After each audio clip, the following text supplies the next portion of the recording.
Мә саған. Мынау не арқамдағы тағы? Ассалаумағалейкум достар, сіздермен бірге Джокер KZ.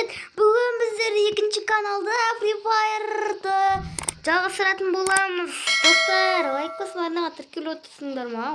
Красавчик. Лайк басып отыр екен ол. Бәсе. Красавчик қой, міне ол красавчик. Достар, қазір өз адам өлтіретін боламыз. Кім жеңеді екен? Бізде 48 адам бар. Так. Менің арқамдағы не тұрғанын білмеймін. Қоңырау ұстап отыр, достар. Ой, тұрғандайсың ғой, күшті ғой. Бүйтіп тұрғанаға парашютпен ұшқан. Бірақ жүр құлсақ қолымды. Анау! Прикинь!